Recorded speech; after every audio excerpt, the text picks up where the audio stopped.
What's up, YouTube? It's J Herbo, and if it's your first time on the channel, welcome. Make sure you check out some of the older videos. You like, comment, subscribe, tell a friend to tell a friend. And if you've been here before, welcome back. But today's video is for one person and one person only.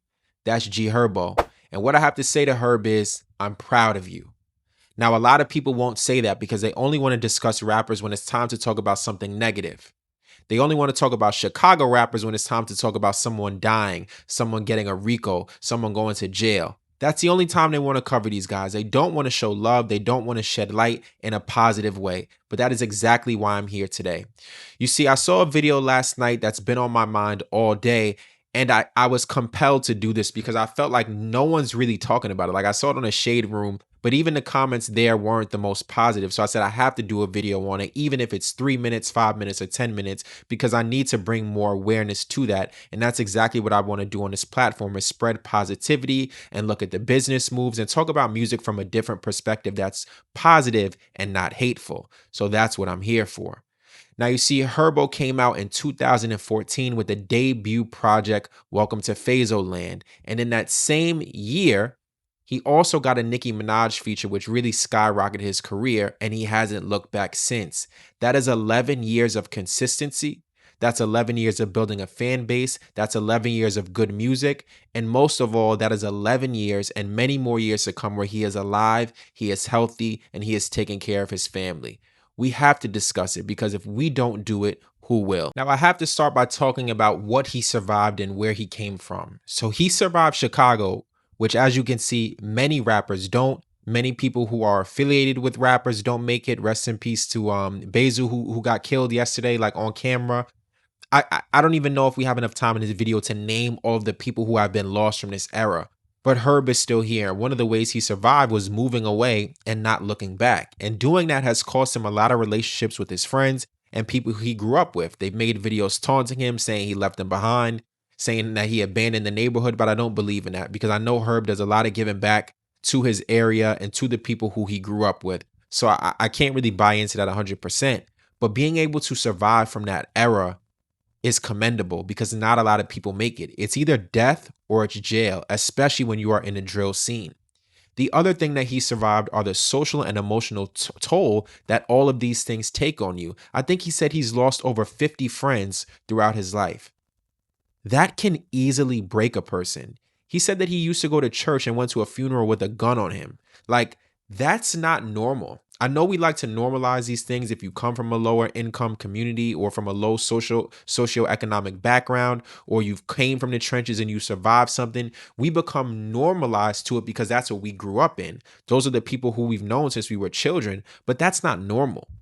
And living through things like that can have an immense toll on your well-being, on your soul, on your happiness, on your ability to enjoy life, right? It really skews your perspective, but he's endured that. And he's one of the main people who talks about how therapy has helped him. Like, referred for me to go see a therapist, and I did, and it was helpful. I'm not gonna lie, it was something that I wouldn't say I enjoyed, but it was something that I needed. Like, every time I left out of there, it gave me like clarity. It's helped him overcome addiction to alcohol. That is another thing that he survived. So as you see him mature throughout all of these years, you have to tip your hat off and say, congratulations, young man, for the work that you have done on yourself and for your family. Another thing that he survived is having a famous girlfriend. That's difficult. And actually, I could say famous ex-girlfriend and famous baby mother, for lack of a better words, right? Growing up, dating Ari, they came up together, they have a child together.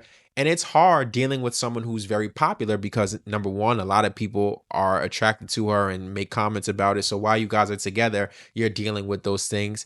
And she has money in her own right. She has fame in her own right. She dates someone who is in the rap game who you had to interact with. That's tough to deal with. And especially with all the run-ins that you two have had, with all the rumors and, you know, allegations of domestic violence, you've survived all those things, and now you're in a happy co-parenting situation. That is very rare for the industry that you're in. And I don't know how you pulled this off, right? You are dating the daughter of Emily B, and who Fabulous calls his stepdaughter, Taina. Now, you have gotten them to a point where they used to hate each other, right? For reasons I think we can all understand. But now they are having a healthy relationship where your kids from both sides can come together. and they can hang out and be on birthday trips. That is commendable.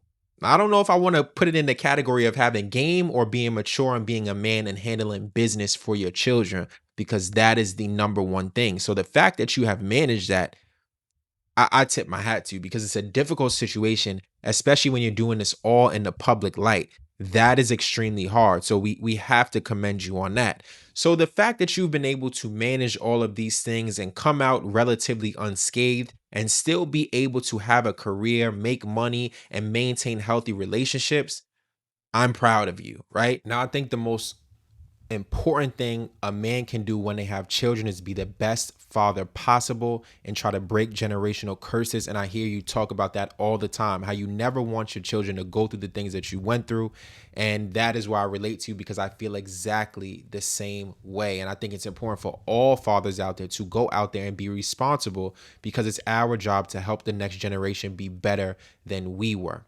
And as I saw this video of your son on stage performing, and I saw Ari there, and I saw a healthy co-parenting relationship, I had to make this video, because that is one of the dopest things ever, right?